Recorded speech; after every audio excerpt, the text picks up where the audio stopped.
Prince William has spent his entire life in the public eye, but that doesn't mean the public has truly seen him. He's been called a prince, a future king, a husband, a father, but beneath those titles is a man who's quietly carried more weight than most people could imagine. And lately, for the first time, it seems like that quiet is cracking just a little. He's opening up, not in a flashy way, but in the kind of rare honesty that makes people stop and listen. And what he's finally admitting? It's what a lot of people have suspected for years.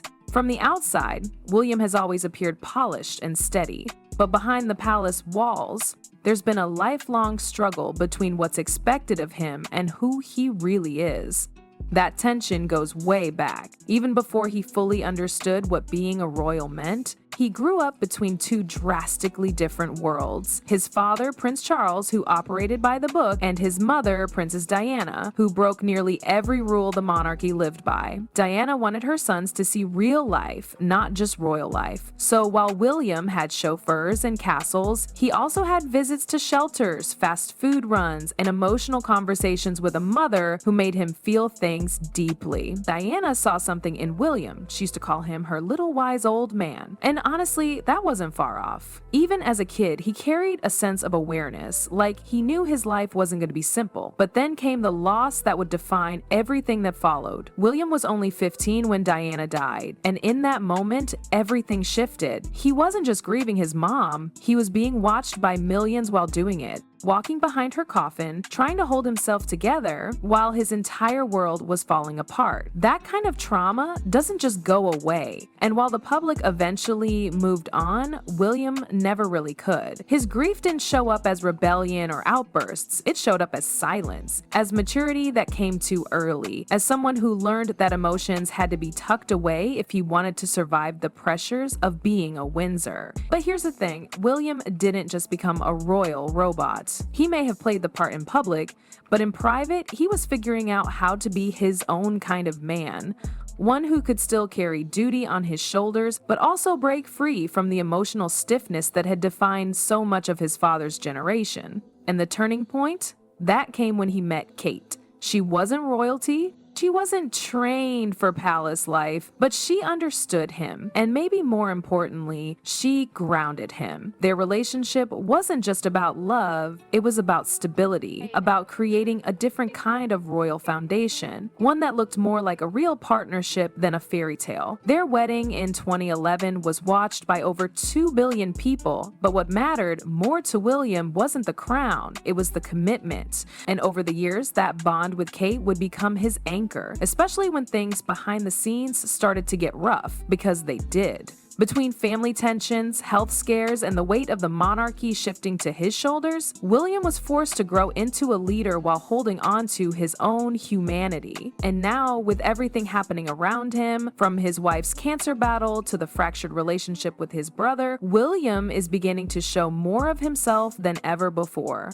Not the prince, not the heir, but the man underneath it all. William's role as a future king has always come with pressure, but the last few years have taken it to a whole different level. Between supporting his wife through a terrifying health battle and stepping into more royal responsibilities, the man has barely had space to breathe, and he's been doing it all while shielding his children from the same harsh spotlight that nearly swallowed him as a boy. That's the part people often forget. He's not just a public figure, he's a dad trying to give his kids a shot at a normal childhood, even if their address says palace. When Kate underwent abdominal surgery in early 2024, followed by a cancer diagnosis, William's world turned upside down. But you wouldn't have known it by looking at him. That's the thing. He didn't flinch. He didn't make it about himself. He stood firm, did the school runs, showed up to engagements, all while Kate quietly recovered behind the scenes. And what he shared later wasn't some rehearsed statement, it was real. He was proud of her. He admired her strength. But you could tell he was fighting his own silent battle just to keep everything together.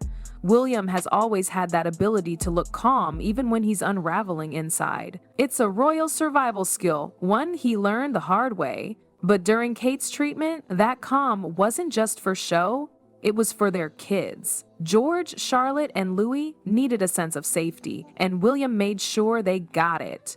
He became the steady hand at home, the the soft voice explaining hard truths, the father who held the line while their mother fought through pain and uncertainty. What's wild is that all this was happening while the world kept moving around him, still expecting him to wave, smile, deliver speeches, and look every bit the future king. But this wasn't about titles or tradition anymore. This was about real life, the kind that tests your soul and makes you rethink everything. William didn't check out, he doubled down.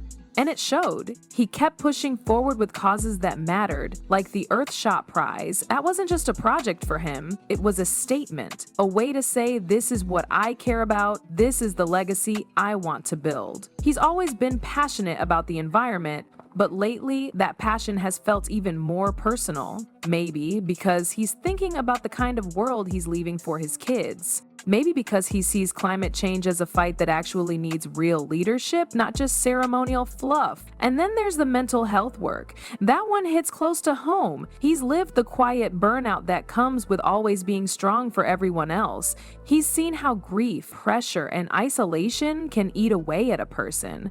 So when he talks about emotional well-being, it's not just words, it's experience.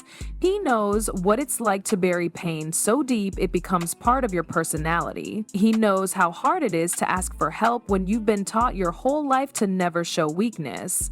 That's why he's so determined to modernize the monarchy, not just in how it operates, but in how it connects with people. William isn't trying to tear the institution down. He's trying to reshape it so it actually feels human. He's not a headline-chasing rebel like his brother. He's not blindly traditional like generations before him. He's something else entirely. A man trying to walk the tightrope between duty and heart, between crown and compassion. And somehow, even when life throws him curveballs, he just keeps walking. The distance between William and Harry is more than just physical. It's emotional, layered with years of unresolved tension and silent grief. People can gut and on their own time, and they all do it. Time after time after time. Once inseparable, the brothers grew up sharing everything. Holidays, heartbreak, a protective bond forged by tragedy. But now, their lives looked nothing alike. Harry chose distance, freedom, and a different kind of voice. William stayed loyal to the monarchy, to the institution, to the legacy. And that choice came with consequences. William never wanted a rift. But he also couldn't abandon everything their family stood for, even when Harry made it clear he was done playing by the rules. The fallout wasn't just a tabloid drama, it was a wound. Watching his brother walk away, knowing they may never see eye to eye again, added a heavy weight to a man already juggling more than most. Still, William didn't lash out. He didn't defend himself with interviews or public statements. He stayed quiet even when he was hurting. That silence, it's how he protects his peace, his children, his wife, his role. It all demands calm. William has learned that the cost of reaction is privacy, and that's something he refuses to give up lightly. After everything that happened to his mother, he made a vow he would never let the media destroy the people he loves. That's why he's built walls, carefully, strategically, not to push people out, but to keep his family safe inside. When it comes to fatherhood, William has drawn a very different blueprint than the one he grew up with. His relationship with King Charles has always been complicated. Respect? Yes. Love?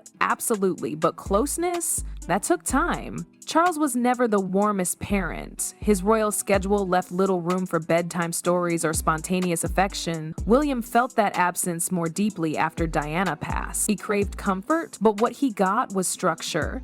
He didn't resent his father for it, but he also didn't forget it. So now, with George, Charlotte, and Louis, he's rewriting the script. He's involved, emotionally present, and intentional. He doesn't just want them to understand duty, he wants them to feel safe. He doesn't just want heirs, he wants happy kids who can laugh without wondering if a camera is watching. He's determined to raise them with empathy, not just etiquette. And every time he walks them to school or reads them a bedtime story, he chips away at the old royal mold that told him love should come second to responsibility. Still, being both a modern dad and a royal leader means constant compromise. William's every move is dissected. His choices are debated by people who don't know him. If he smiles too much, he's hiding something. If he looks tired, he's failing. If he's silent, he's cold. But through all of it, he remains steady. His life isn't about grandeur anymore, it's about grit. And his vision of the future monarchy isn't about crowns and ceremonies, it's about relevance. He wants the institution to reflect real people, real struggles, and real change. He knows he can't completely escape the pageantry, but he can steer the ship in a new direction, quietly, purposefully, and with a kind of strength that doesn't need applause. William doesn't pretend to have it all figured out, but he knows who he is now. A father first, a husband always, a leader not because of birthright, but because he's earned it. And as he edges closer to the throne, he does so with the calm of a man who's already lived through enough storms to know what truly matters.